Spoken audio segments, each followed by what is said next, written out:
Hello, it's Daryl here with a preamble. I want to let you know we've got a great show for you today. Taylor and I will be talking about the US men's national team roster for the friendly against Portugal. It has been named There is Youth, There is a Future for US soccer.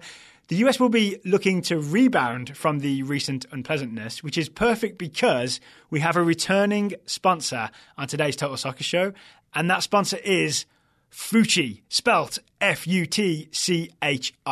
Long-time listeners will know about the Fucci Rebounder. They were one of the original Total Soccer Show sponsors. We love the guys at Fucci. If you're new, Fucci is an engineered rebounder that you can use to play as essentially a lawn game. You set it up, there's a court in front of it, you and a partner, or I'm going to say opponent, play the ball against the rebounder, bounce it back, land it in the court, and then you play kind of like squash. It's like soccer meets squash. It's a lot of fun. Taylor and I have played it a lot. There's a lot of YouTube videos of us playing. Fucci are back because they have a special Christmas deal for Total Soccer Show listeners. If you go to playfucci.com or follow the link in the show notes, it's already discounted. The Fucci Rebounder is on sale. You'll get an extra $20.17 off the price if you use the discount code TSS2017. That's TSS2017. Link will be in the show notes. Order now. Get it in time for Christmas.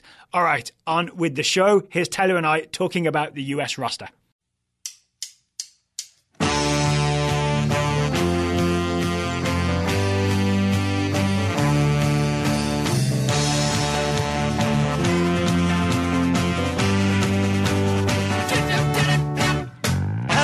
And welcome to the Total Soccer Show. My name is Daryl Grove. Sitting across the table from me is a man who believes in the future all of a sudden. His name is Taylor Rockwell. Hello. Hello. Yes, I do, for a variety of things that happened this Tuesday. So what happened this Tuesday morning, as promised, which was, thumbs up for that, is we got the US roster for next Tuesday's friendly against Portugal.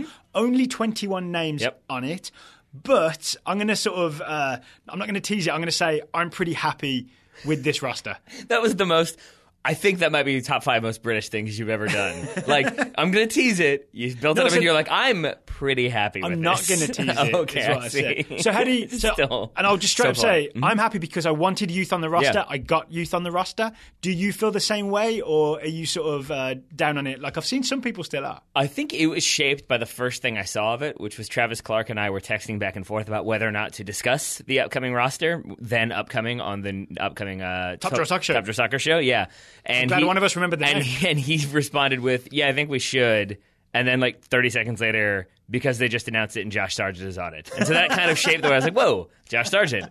Okay, that kind of tells me all I need to know about what's going to happen with this roster. I also want to put a little disclaimer on it to say that, yes, we're still down, right? Because this should have been a game where we were starting to think about the World Cup, not a game where we're not going to the World Cup and it's like a semi-meaningless friendly where there's not really a permanent or even interim head coach. There's Dave Sarakin, acting head coach. So we're still on a down, but given the circumstance, this is the best we could have hoped for. Speak for yourself. I am in deep denial that actually happened. So for me, this is all good.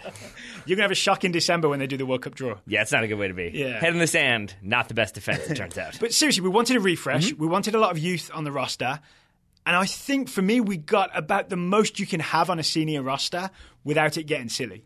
I mean, I think the only... Like Andrew Carlton shouldn't have been on here, for example. Well, I mean, I wouldn't have minded him. Maybe not Chris Durkin. I would say the obvious one there would be Christian Pulisic because he is still, the young blood. But I think for the reasons that have been made public, which is, there's no sense really calling him in when he's doing things with Borussia Dortmund. He wants to stay there, wants to be comfortable, and also, whatever it might be. If we're going to talk absences then, Pulisic, we found out before, right? It was reported that Pulisic is not joining up the US roster. Yeah. Obviously, it would be nice to see the other young guns, like it's nice to see Tyler Adams and Weston McKennie alongside Christian Pulisic. But it's worth remembering, Pulisic is still only 19. He's played an awful lot of soccer in the last few months, including every US men's national team game, almost every Dortmund game. It's probably good for him to rest those young legs a little bit. Yeah, and he's also got nothing to prove, right? I think it's probably also worth giving him some time off, so it's not just like this is it, this is all we have. It's Plan A and then nothing. Like at least they've got some young bloods in there, and we can see what they're going to be capable of, and that helps us shape some things. I like your persistent use of the term young bloods. Yeah, man, that's what it is. You could also say that Pulisic's absence with a Z leaves gaps for other players to play, right? So you're going to call Pulisic up, you got to play him, and that's one fewer new player that you get a look at. I'm actually not sure which is grammatically But yes, correct. I think that's a key point there. And I think that's the case with a lot of the people who weren't called in. Obviously, some because they're still involved in MLS playoffs. Yes. Some due to injury, some due to like league form, whatever you want to go with. Don't you think that, say, Michael Bradley and Josie Altidore, weirdly, I feel like they were the two that people would not have liked to have seen because they've kind of become the most high-profile faces of us failing in Trinidad.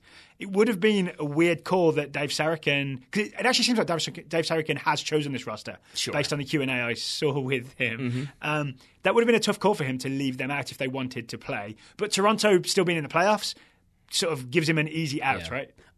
I honestly think get out of jail free card. Sure. I think given the way things have gone, particularly for Josie Altidore of late, I think even if Toronto had been eliminated and they were eligible to play Josie Altidore, Michael Bradley, I don't think they would have been called in. I think not just for that. I mean, that obviously plays a part, but also just for the reasons we mentioned with Pulisic. These two have been involved in Major League Soccer for a fairly grueling season and then all of the World Cup qualifiers. So I think they probably wouldn't have been included no matter what. Yeah. But I think you still have the veterans to kind of make up for that. Yep. We can get into that in a second because I brought up the one player who wasn't there, Christian Pulisic. There are some other names that maybe we should talk about not being there before we move on. You want to stick with absences? Okay, Zach Steffen is maybe a name that people would have wanted to see, the goalkeeper, especially after his great performances in the playoffs for Columbus Crew. But the reason we assume he's not on this roster are his great performances in the playoffs for Columbus Crew because they're still in the playoffs. Yes. So no one, I want to double check this, no one who is still in the playoffs is called up to this roster. Correct.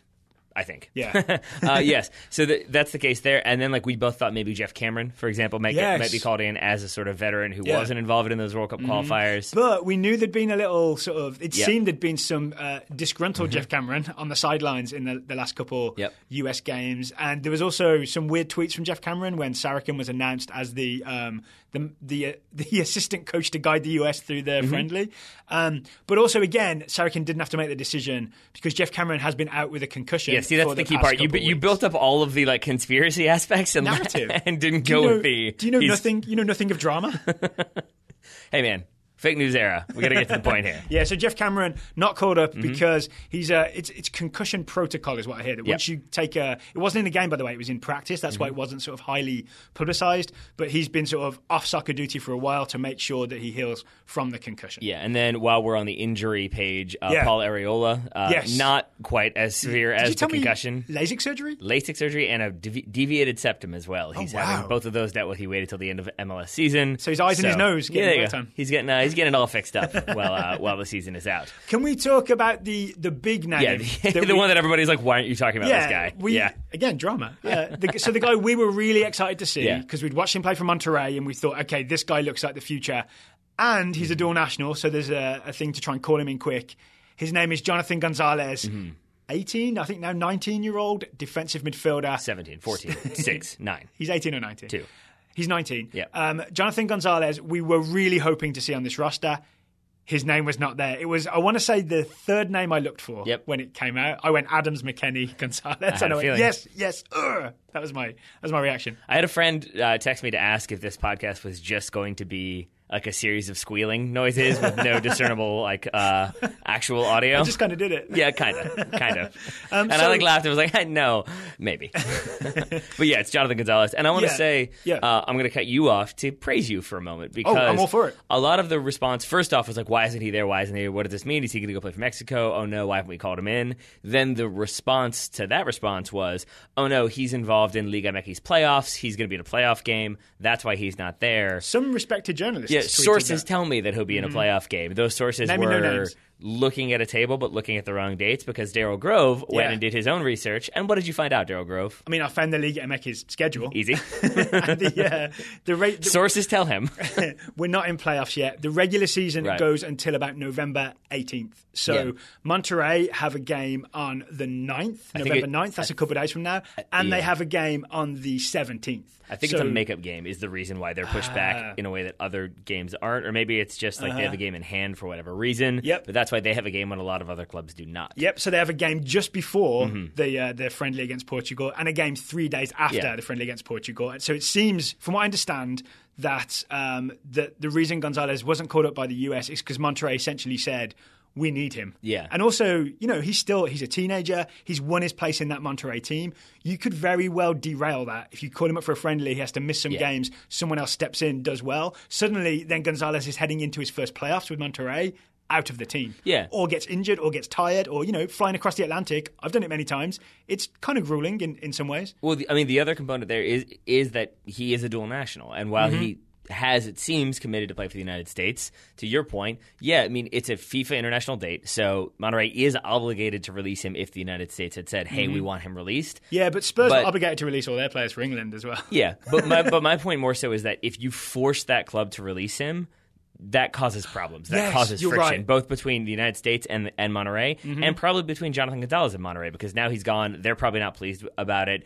The way the universe works, he would have come back with an injury and missed the game. And that is the way the universe works. And then it works. could have been like that, or maybe even he's annoyed that he gets called away. He's injured. Now he missed the playoff. Now they get eliminated. Suddenly he's like, you know what? I don't want to play for U.S. Soccer. Mexico seems like a good idea. It's not just a tug of war between the Mexican Federation and the U.S. Soccer Federation. It's also making sure there are friendly relations between the U.S. Soccer Federation and Monterrey football. And so is it CF Monterrey, Club de Football Monterrey. Why not? Let's pretend that it is. But I would say, I think then what maybe that points to is they spoke with Jonathan Gonzalez. He probably confirmed that he's still interested in the United States. Yeah. No, I'm just going to say he confirmed it. Period. Yep, I want to play for the United States, but I have this priority right now. And they said, yeah, okay, that's fine. But maybe that's why you started to see those sort of like, oh, he's definitely playing for the USA stories come out here and there, both in Mexican press and in American press. So, because everyone's panicky because of Giuseppe Rossi, essentially. But I really think, I don't feel it as hard. Cause I think from being an England fan, I've never really experienced that. Like, oh no, we might lose him. And we've never really lost someone that we really wanted, like Giuseppe Rossi. And I honestly think Rossi's the only real big thing that ever happened. And it's it's tainted everyone's idea of how... Nevin Subotic would like a word with you. Okay, maybe him as well. That's it. That's the only It wasn't other as high profile. No. But you know what I'm saying? I think everyone's a little more nervous than they need to be. Yeah. And they almost don't trust players when players have said, yes, I'm committed to US soccer. Everyone's ready for them to sort of secretly go and play for another team. Well, I think you can't remove in this situation the thing that I'm fake in denial about, which is when you get eliminated from the World Cup, it makes you think maybe we're not what we thought we were. Maybe other people will think that way. Maybe suddenly we're not the attractive person that we wanted to take to the dance. Maybe that person wants to go with somebody else. I think that's the. Is there something you want to tell me about your teenage years? Teenagers are tough, Daryl. Why you gotta go there, man? Why you gotta make it personal? So anyway, I think with that said, I think Jonathan Gonzalez, I think we've pretty much hit the nail on the head there, right? It's basically wants to stay with the club, wants to be in the playoffs, wants to be fully fit, wants to stay in form, is interested in playing for the United States, is committed to playing for the United States, just not in a meaningless friendly in Portugal where he'd have to fly thousands and thousands of miles. Well, again, not meaningless. It would be his US debut. I'm sure he'd be excited for it, but there's the Monterrey situation which meaningless complicates friendly. it. All right. The other part of this is...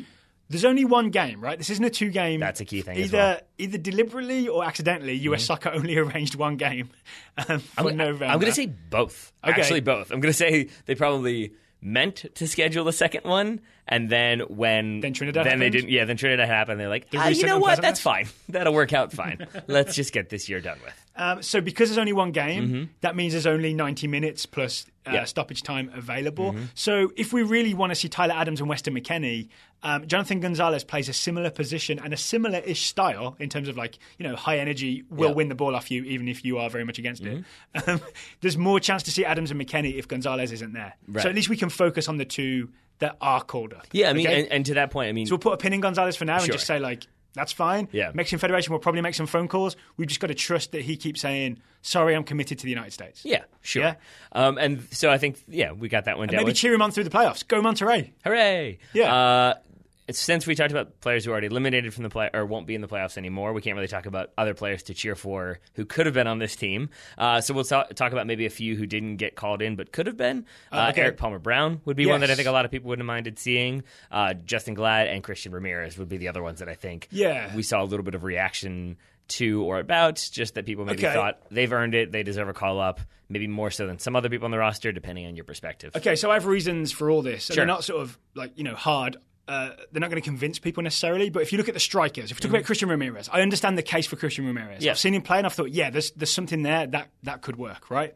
if you look at the forwards on this roster, it's Juan Agudelo, Dom Dwyer, CJ Sapong, and Josh Sargent, right? Maybe we'll talk about Sargent in a minute because he's obviously the most exciting one from a youth movement perspective. But Agudelo, Dwyer, and Sapong were among the names that Bruce Arena called to the Gold Cup, right? So I think Agudelo and Dwyer ended up on the roster. Sapong just ended up on the preliminary roster.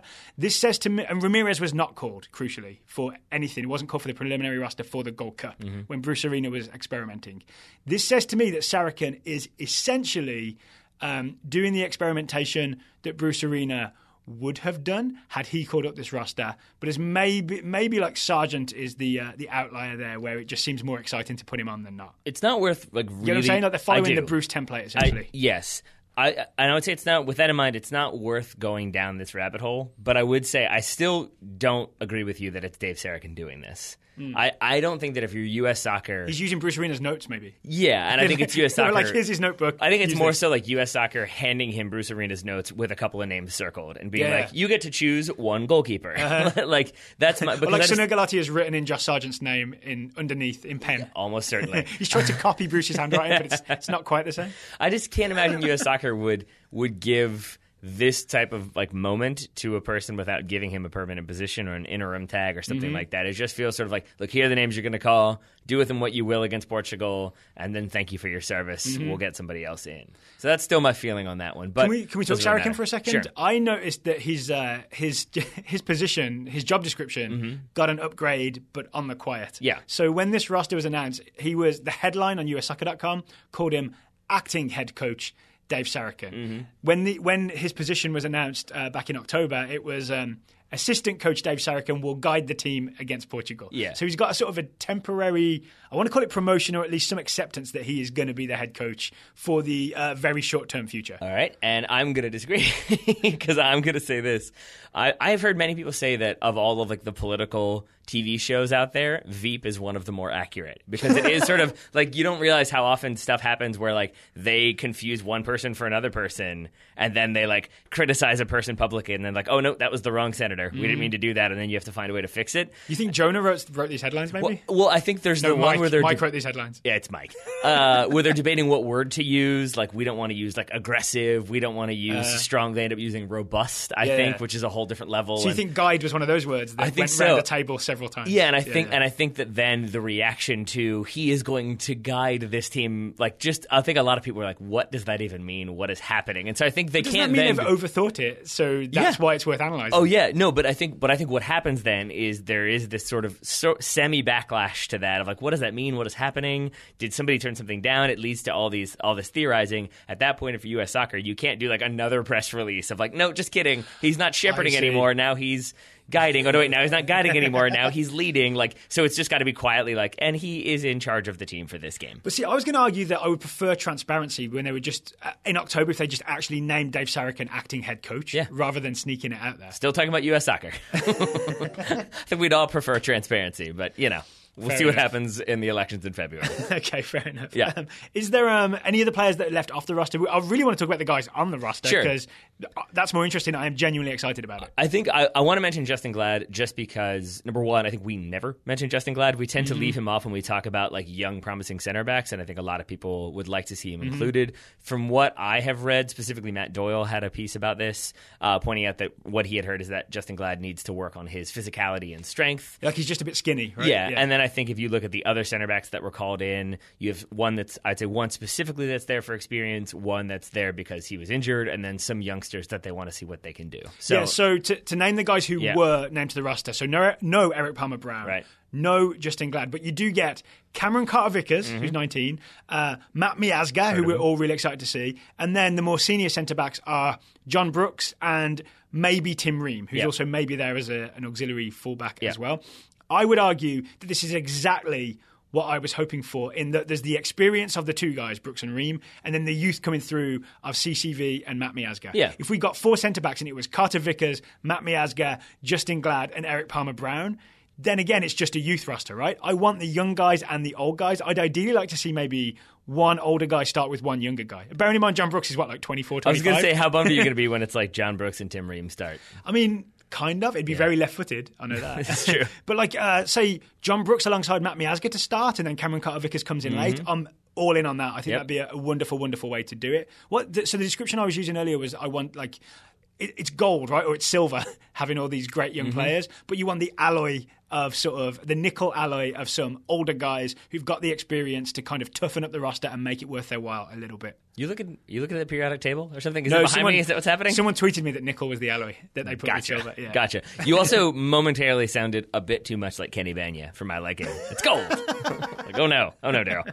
Yes, I mean, so no, I'm with you, and I think that in terms of the defenders that like I would have liked to have seen called in, yeah, it's a lot of the ones I wanted to see. I mean, obviously, you're not just going to drop people. This is what we talked about in the wake of the recent unpleasantness. You're not just going to get rid of everybody, so you're going to have DeAndre Yedlin and Jorge Villafana still involved, and I'm glad to see them there. But I'm very happy about the prospect of seeing Matt Miazga or Cameron Carter-Vickers start. Miazga, I think, would be his third or fourth cap if he played. Yeah, he has CCV, 3. It would be his first. Miazga also has 1 goal in every 3 games, so there we go. Doing okay.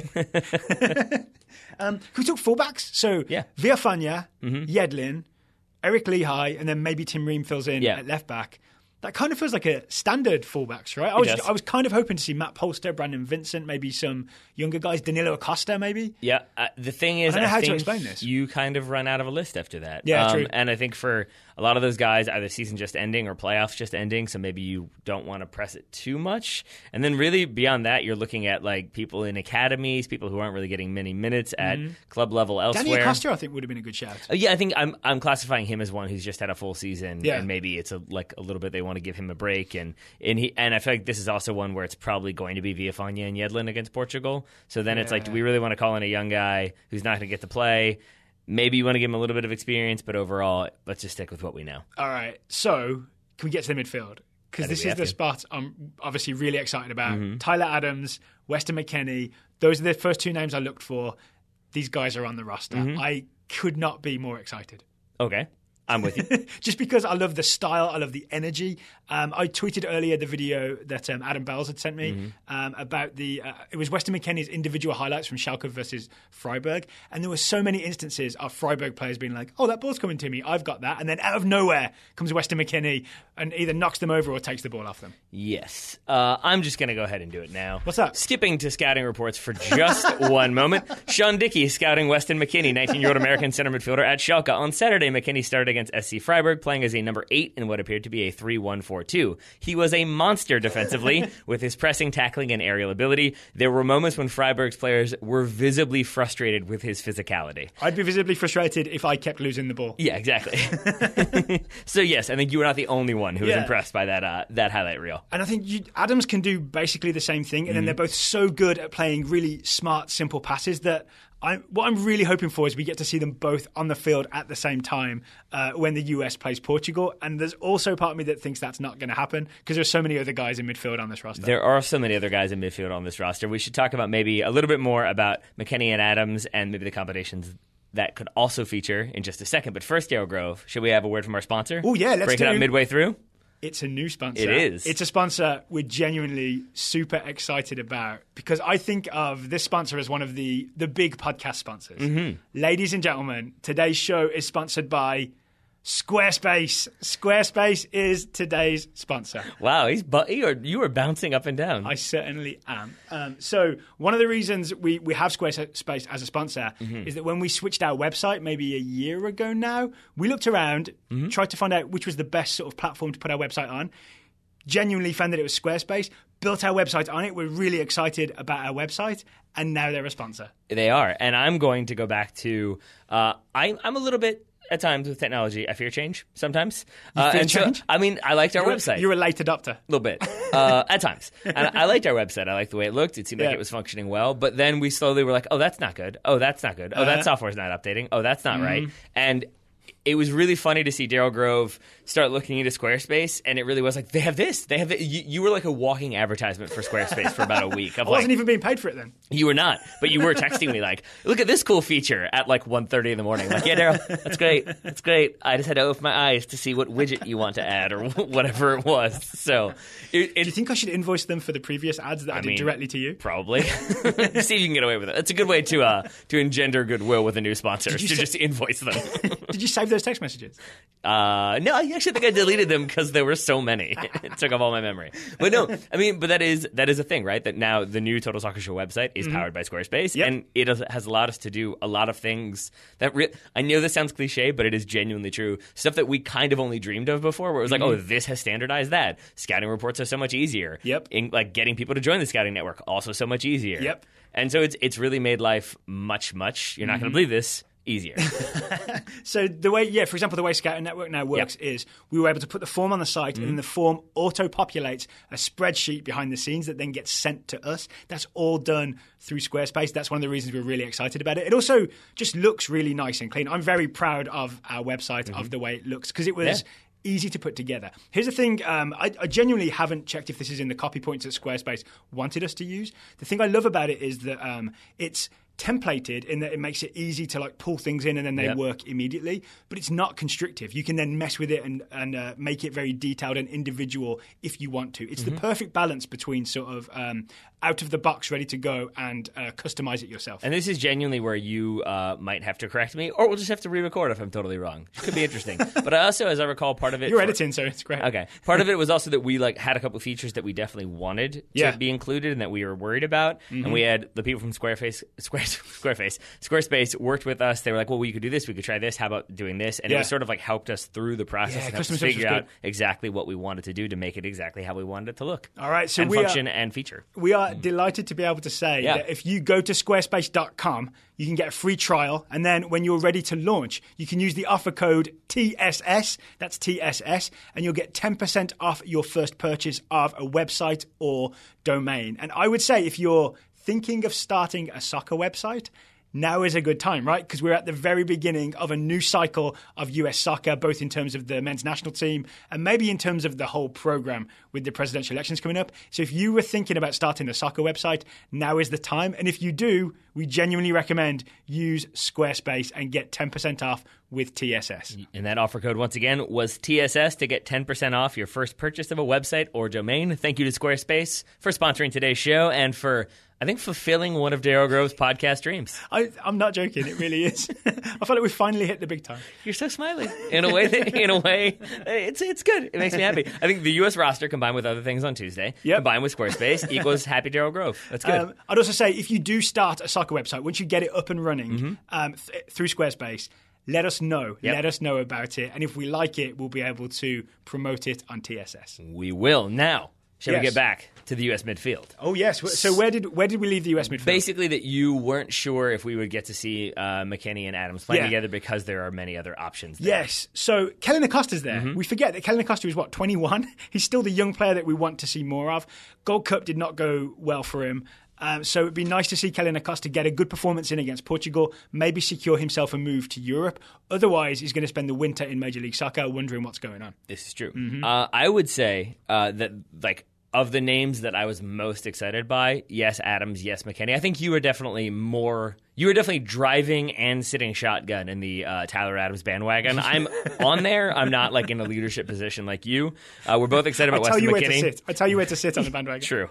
We're both excited about Cameron Carter-Vickers, but I think the other one that I was most excited about genuinely is Danny Williams. Okay. Because he's one who I feel like has kind of worked his way up and probably should have been in. That said, he has a number of caps for the U.S. already, but he hasn't really been a consistent starter, a consistent selection for any coaches. He was for a while, right? I feel like maybe around about 2014, Jurgen Klinsmann decided Carl Beckerman's my defensive midfielder. Yeah, I think so. Danny Williams is out, and we haven't seen that much of him since. Yeah, but it reminds me to some extent, of what Michael Bradley accomplished when he was in Europe, where it was just sort of move to a club, play really hard, build up goodwill about yourself. People see that. People want you. They sign you. You then work really hard for the new club. You work your way up, and suddenly you're starting in the Premier League. And I think that is to be commended. And so, for a top 10 Premier League team right now? Sure. Yeah. And I think I feel like they're going to stay up. So I think he'll stay there, and I think he'll continue to be a performer. And so I hope, even though he is on the veteran side, I believe he's 28 years old, still. That's a veteran on this roster, right? Yeah. There are only 2 players aged 30 plus. They are. Yeah. But I still just think it's good to see him in there. It's good to see him getting the recognition he deserves, and I do think there's a chance we see him, if not start, then play against Portugal. So the other name on here is Alejandro Bedoya. He's obviously not one of the young players. He's one of the players over 30. And you pointed out that Matt Doyle kind of called this. Oh, sure did, yeah. I mean, he basically said that's the name, that's like the veteran name that I think will be there. You want that sort of, I think his analogy was like when you start a new job and there is that veteran there who's been there, who shows you like, no, this is how you do it. This makes it easier. Here's how the coffee machine works. I think that's what it was. Don't use this restroom. That's the bad restroom. The good one's down there. 10th floor. Oh, boy. I don't even want to know what can make it a bad restroom. But Bedoya knows, and he won't tell you details, but he'll tell you not to go in there. Actually, I can tell you what the good restroom is. He won't gross you out on your first day. There's one restroom in here that has, it's a private restroom, and it has a window, so you can look out on the entire city skyline. 10th floor? 10th floor. View too far behind the curtain, I think, of TSS Tower. But yes, and so with that in mind, I wouldn't be surprised if Alejandro Bedoya starts against Portugal. And I also would not be surprised if he's wearing that captain's armband. Yep. I think so too. The other thing I really like is I asked for the alloy to the silver, so now I can call him Alloy Bedoya. That is a good joke, even if your face says otherwise. If you say so. So I think, again... But we've suddenly named a lot of central midfielders. That's the thing, is I think similar to the center back situation, there's a lot of midfielders in there that I would not mind seeing, and that's including the names we haven't mentioned yet, which would be Kellen Rowe and Lyndon Gooch. Yep. Both in there, both have lots to prove for different reasons, and I think even if we see them, it's going to be exciting. And I think that's what it goes back to with this roster, is there are lots of names in there that we would like to see. Yeah. And I would almost say you could make the argument that because the United States isn't going to the World Cup, the pressure is sort of off. And so if the United States loses 4-0 to Portugal, people are going to be bummed out, but not in the way they would have been if it was like kind of the USA team with a few youngsters in there. This time it's like, oh yeah, we tried like 6 different new midfielders just to see what would happen. It's totally fine. So I think what we should do is, as the game gets closer, right, it's next Tuesday, November 14th in the afternoon, US Eastern Time, we will pick sort of like the 11 we would like to see. I just want to add that Daryl said the afternoon because US Soccer listed as 3:45, and we're both suspicious that maybe they haven't updated their clocks. And then maybe it's 2:45. Yep. We'll find out. As we get closer, we will pick like the sort of 11 that we would like to see from the US in that game. I honestly think the midfield is a puzzle that the only way to solve it is to leave someone out that you really want to see start, unless we play like a 2-7-1 or something. The other guy, the final guy I want to talk about maybe in a bit of detail is Josh Sargent. Sure. I was going to say, because the midfield is a puzzle that like there could be many options. Up top is a puzzle, but I would say for a different reason. Yeah, it's not. So Sargent is the guy we're almost excited to see because he's the up-and-comer, right? But then Agudelo I always like to see. I kind of think he will start, actually. And then Dwyer was sort of weirdly in for the Gold Cup, then out, then never seen again. And CJ Sapong was preliminary for the Gold Cup and never in at all. So it's kind of like with Altidore and Wood. Wood is missing, right? With some sort of like maybe tiny injury, but we don't know if it's just a form thing or if they didn't want to trouble him with this game thing. That would be my guess. Jordan Although Morris is out, Clint Dempsey's in the playoffs. There's a lot of big names missing. I think it's kind of disappointing for Bobby Wood because, as I recall, his coach said like maybe the international break will help him rediscover some confidence. But then maybe it's the other way around. Maybe he'll spend it at Hamburg's training ground just hitting shots at goal. That would be good. They should pair him with the worst goalkeeper they have and just let him practice for a week. Just somebody who's pretending to be a goalkeeper on trial. Like, he started every game for Madrid for 30 years. Oh, you scored on him. He let it go through his legs. That's fine. Whatever.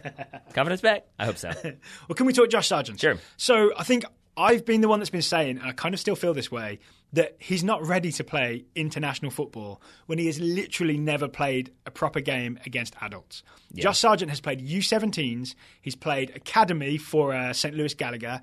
He's played... Scott Gallagher. St. Louis Scott Gallagher. They don't wear green and black striped shirts.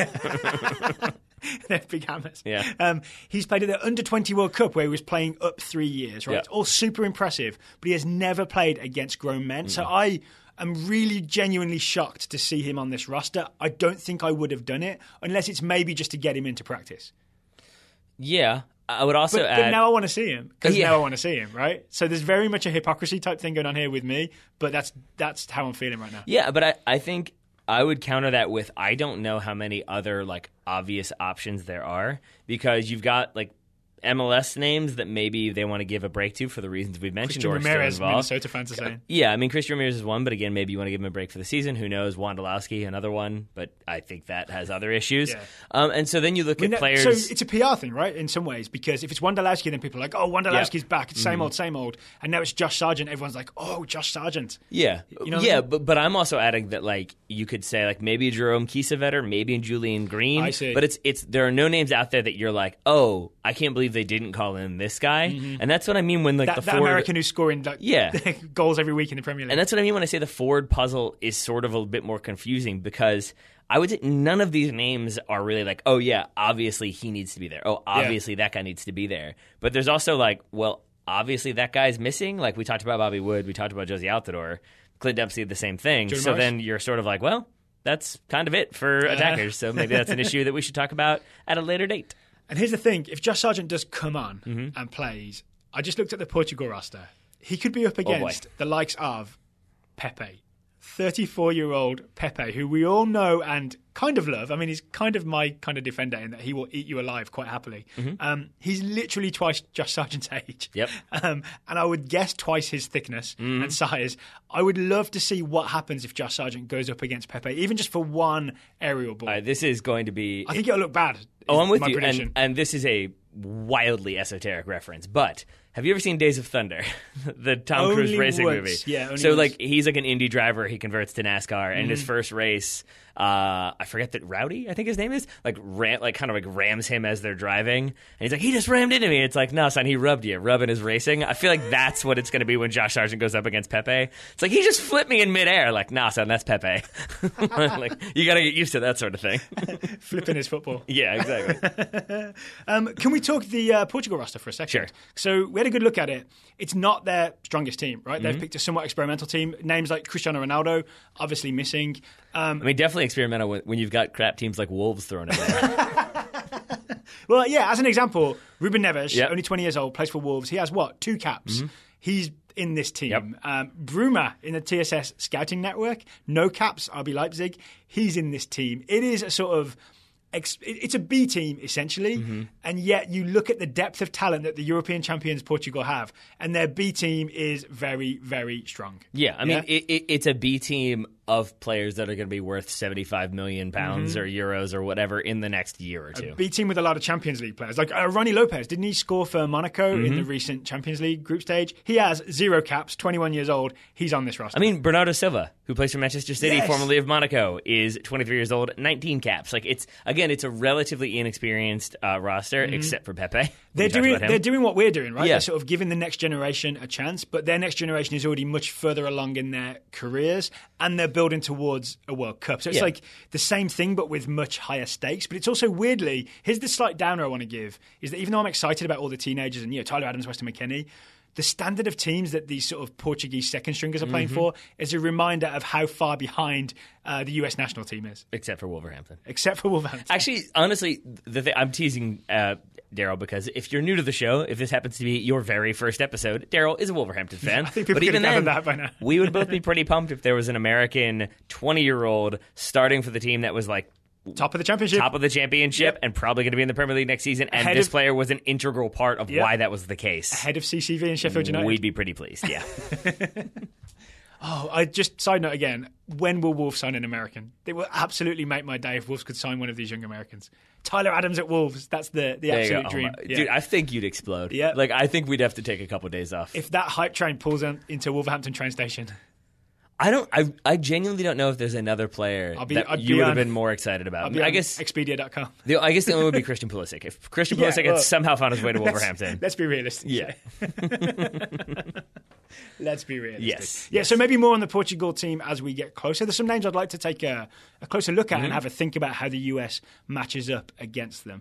Anything else you want to talk about on the US team? We haven't talked about goalkeepers, for example. Yeah, I mean, let's go ahead and do that then. I think it's a little bit more open than we would have thought. I do think Zach Steffen probably would have been included in here, but because Columbus are on the run they're on, Jason Gonzalez comes in.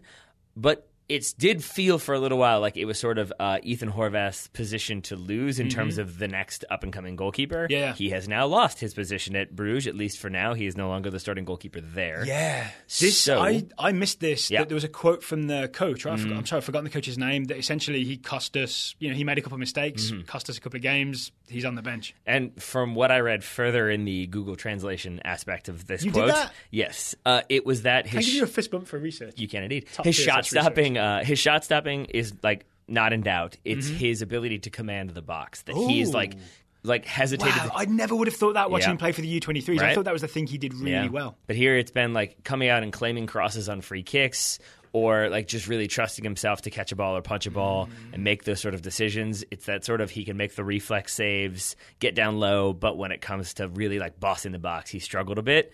That said, it sounds like the other two options that Bruges have aren't particularly like reassuring either. So it's a decent chance he gets back in there before the season's over. But it points to there are opportunities for Justin Gonzalez, Zach Steffen, and Bill Hamid to maybe cement their spot as the goalkeeper of the future for now. All right, so Gonzalez, Hamid, and Horvath on this roster. It sounds like maybe Hamid or Horvath to start if we assume that Gonzalez was sort of last man in. Are we just assuming that, or have you heard something? I'm just assuming that. Okay, so we don't know for sure, right? I will say our goalkeeping expertise, not as good as maybe our outfield player expertise, because it's such a hard position to judge.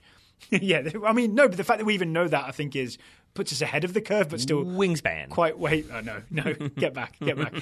We do have a book. A guest tentatively booked. We don't have a book. You bought a book about goalkeeping? Yeah, I should do.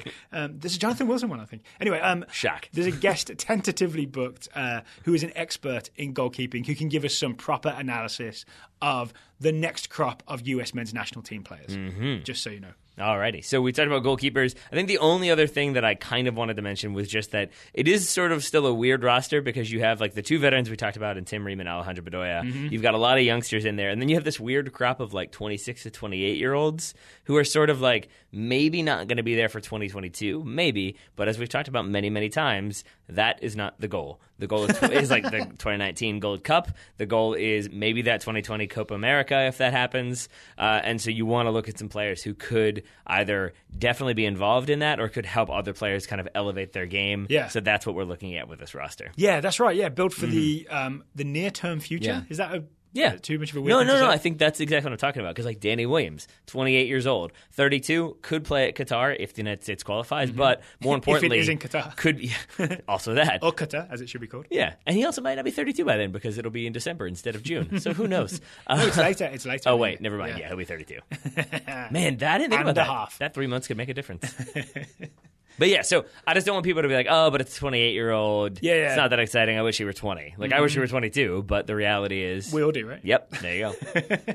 But the reality is we all do. Anything else to add on this roster before we move on to some other youngsters in the TSS Scouting Network? Just that it's nice to have, like... It's still, you're right, it still isn't that, like, yay, we're going to the World Cup, and there's a bunch of young players. But it is nice to have, like, oh, okay, I don't hate this national team quite as much as I did. It just makes you think that there is a crop coming through. We might feel differently after next Tuesday. It really, for me, a lot depends. My mood depends on this game in terms of the future of the US national team. So if we send Tyler Adams and Weston McKennie out there and they get picked apart by Ruben Neves and João Mario, suddenly we're like, oh, there's some work to be done. Yep. You know what I mean? All right. So I guess we'll find out next week. We will indeed, and we'll be here doing. I'm assuming our plan right now is to do the normal quick take, hot take, and then maybe a full review. That tends to be the case with World Cup qualifiers, though, and more important games. Well, maybe, could people let us know? Maybe tweet at us. Are you planning to watch this game now that we've got this roster full of youth? I'll say, from my perspective, it makes me more excited to do so. But also, I'm free that afternoon, so I can watch it. If it's like you have to get out of work or you have to DVR it and maybe watch it later, are you going to watch or are you going to sort of protest US soccer and not watch it? Yeah. Because I genuinely can see the case for both things. Yeah, you're right, because I guess the quick take, hot take tends to be with the idea that everybody else is probably watching it at the same time, so everybody else will want that content. But yeah, if you're DVRing it to maybe watch it that night or the next day, maybe you're not going to want to be like listening to the reaction right away. Maybe you prefer a longer take later on. Let us know how much work we should do. Sure. And on that note, shall we go to the Scouting Network for this evening? Yeah, so if it's your first show, this is one of the ways we support the show, is we have the Total Soccer Show Scouting Network. People sign up, send us a monthly contribution. We assign you a young player to scout, and then you send us reports so we can keep tabs on all the talent around the world. And up first is Justin Hansen scouting Franck Kessié, 20-year-old Ivorian central midfielder at Milan. First off, Justin thinks it is indeed pronounced Franck Kessié. With that said, Franck the Tonk has been having a Jekyll and Hyde sort of season. He occasionally looks brilliant, followed by moments of careless mistakes. Part of this might be because he's being asked to play as the number 6 when he's naturally more of a number 8. Speaking of the number 8, that's where Milan currently are on the table, and a few pundits are pondering if Milan should just go all in on the Europa League. The full Mourinho, as it's known. That is what he initially wrote. However, given that Atletico Madrid, RB Leipzig, Napoli, and Borussia Dortmund could all end up in the Europa League, that might not be a great idea for Milan. Wow, Europa League knockout stage is going to be fun. Indeed. All right. Costa Kaligas is scouting Georgios Antzoulas. I know this because it was recently assigned. Antzoulas is a 17-year-old Greek centre-back at Asteras Tripolis. So for some background, the reason I assigned Antzoulas is Costa asked for an up-and-coming Greek player. Antzoulas was on the was on the Guardian's sort of next generation 60 players to watch list. So he comes Guardian recommended. Costa says, Georgios Antzoulas is getting regular minutes with the Asteras U20 team. He was at fault for a goal against Panathinaikos. He misread a back pass. It's a bad start. Yep. But Asteras were eventually able to come away with a draw. Thank you, Costa. Top scouting. Yep. Guy Edweb scouting Serge Gnabry, 22-year-old wide forward on loan at Hoffenheim from Bayern Munich. Serge is still dealing with an injury that he suffered in the last international break and therefore was not called up by Jogi Löw this time around. Guy notes that it's only November, but Gnabry has already missed 14 games due to a joint tear and a thigh muscle strain. A guy who is an Arsenal fan is slightly nervous given that he has seen what happened to, say, Jack Wilshere with this type of situation. Joint tear sounds bad. Alec Brew is scouting Davy Selke, the 22-year-old German striker with Hertha Berlin. Alex says Selke scored a brace in Hertha's 2-0 Europa League win over Zorya Luhansk and then scored the late equaliser in their 3-3 draw with Wolfsburg on Sunday. Side note, John Brooks did not have the best of games in that draw. Ew. He was caught way out of position for Hertha's opener, was out-jumped by Karim Rekic for Hertha's second, and stood appealing for offside for Selke's equaliser. I'm glad we didn't watch these highlights. This would have brought me down. They probably would have. Beth Jolly and Alex Barone scouting Kylian Mbappe, 18-year-old Frank. Why did I do this? You know who Kylian Mbappe is. Kylian has started and had an assist in PSG's 5-0 Champions League victory over Anderlecht and then got 2 goals and an assist in their 5-0 win over Angers. Have you seen the individual highlights of Mbappe versus Angers? So Final Third, who's someone you should definitely follow on Twitter, posted a mini thread of 5 GIFs with a bit of analysis of each one. There's one where the ball is coming. I hope this isn't in the rest of the scouting report and I'm ruining it. But the ball comes over his head in front of him. And he does that thing, when you sort of meet the ball in the air and bring it down that we always talk about is a really hard skill to do. Yep. And Mbappe not only does that successfully, as the ball is coming over his head, he checks his shoulder. He does that thing where you check the space and see where you are and scan what's going on and then pull off the impossible skill. So he's good? He's just next level. Is that what we're getting at? Yeah. Wow. Well, okay. Well, to really emphasize that, he has now scored a total of 20 league-owned goals and is the youngest player to do so in 40 years. Ooh. Final thing, PSG shared a Halloween prank video in which a zombie jumped out in the dark to scare players. We both watched this. You texted this to me, a couple hours ago. Kylian was by far the most scared. He screamed and leapt in the air when most other players gave polite chuckles. That is an accurate statement. Yep. There was also one player, I've forgotten his second name, Christopher, who's only 19. He's the only one that doesn't react to the zombie. No. He just kind of stares the zombie down. He has seen some things. He is he is going in the scouting network for that alone. I mean, that's what you want from a center back. I think he's a midfielder. Oh, is he? Okay. Well, either way, that's what you want. If you've got an opponent coming at you with a lot of pace, just doesn't blink, doesn't show any emotion. If there is a zombie apocalypse, I'm on Team Christopher. Okay. Got to get to France, but we'll see how it goes. Michael Thompson scouting Chris Gloucester, 17-year-old American left back at Red Bull New York Academy. All right. Gloucester didn't make any appearances in the New York Red Bull 2's playoff run, but he did become the youngest American starter in the league's history, that league being USL, during the regular season. There's speculation that he could be playing with the senior team next season when he would be 18, so we shall keep our ears peeled. The more I get into sort of this next generation of youth talent stuff, the more I appreciate the New York Red Bulls. Yep. They are the hashtag play your kids team. We get it. You like Tyler Adams. No, not just that, but I'm saying there's maybe more Tyler Adams as is coming through. Yep. You know what I'm saying? Derek Etienne comes to mind. Yeah. Derek Etienne Jr., excuse me. Yes. Who's going to play for Haiti, I think. Yep. Yeah. But still worth watching. Already has, I believe. So we've already talked about Weston McKennie, but thank you, Sean Dickey, for the report. Michael Fisk is scouting Andreas Christensen, the 21-year-old Danish centre-back at Chelsea. Michael says Christensen started in Chelsea's 1-0 win over Manchester United. In the 15th minute, Lukaku got the better of him, but Andreas showed great composure and mental toughness to get back into position to block a shot from Ashley Young. He also had a chance for a header in the 40th, but instead hit it with his face. So, aerial game still developing, says Michael. Can I say, Christensen is one of the Scouting Network players I've really enjoyed following his progress, right? Because it was like out on loan, Mönchengladbach, then Chelsea call him back, then he's not immediately in the team, and now he's sort of part of a victory over Man United. We've really seen his progress over the last year or so. I like certain parts of that more than others, is what I have to say.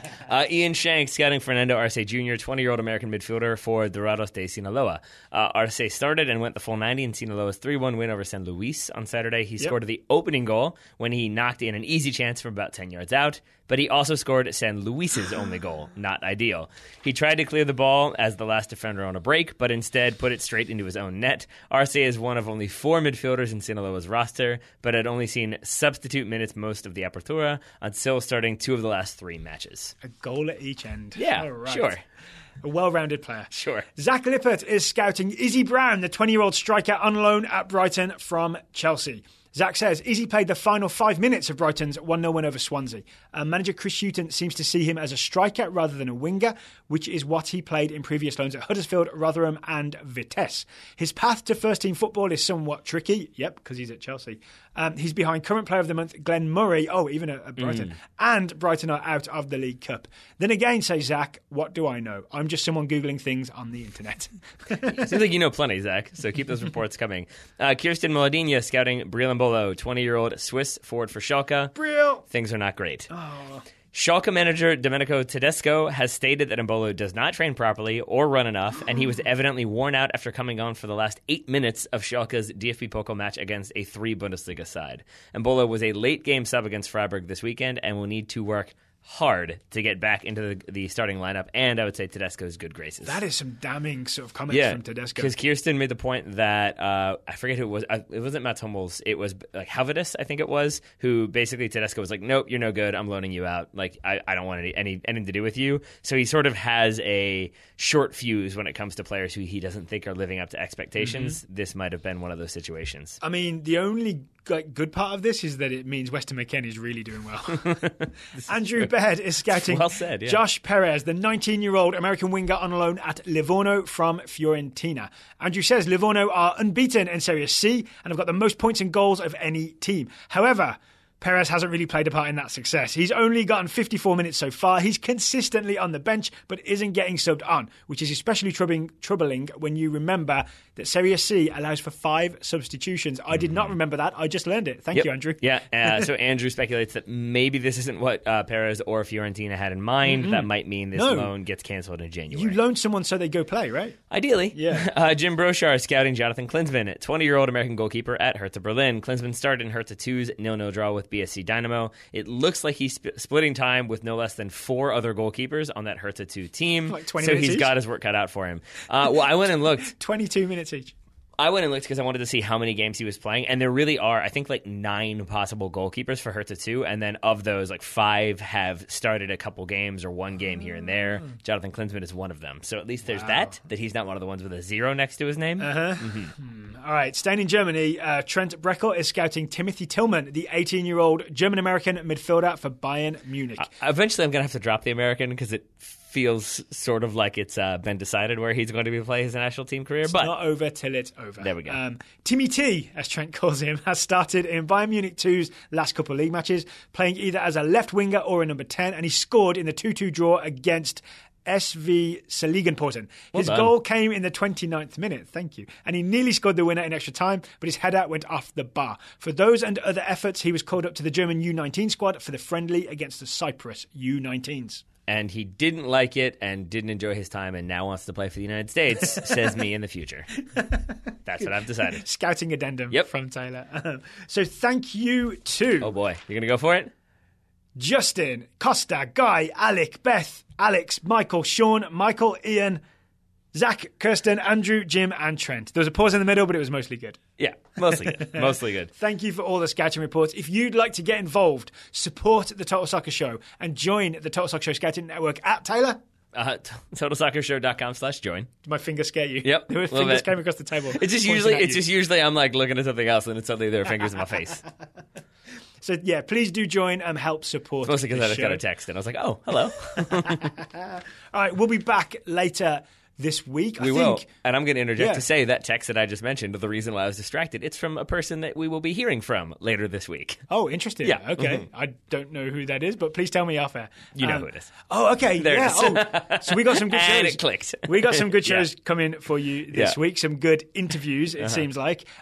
We're also at some point, I think, going to talk about the playoffs, right? There are the UEFA playoffs for the World Cup. As They meant Major League Soccer. I was like, yeah, probably. Yeah, no, that's We've been doing it after the international break. In fact, all the World Cup continental playoffs are happening in this international break. Yep. There's also England versus Germany and Brazil. There's an accidental England B team taking on Germany and Brazil. Southgate picked an A team, then everybody said they were injured. Yep. Is essentially what happened.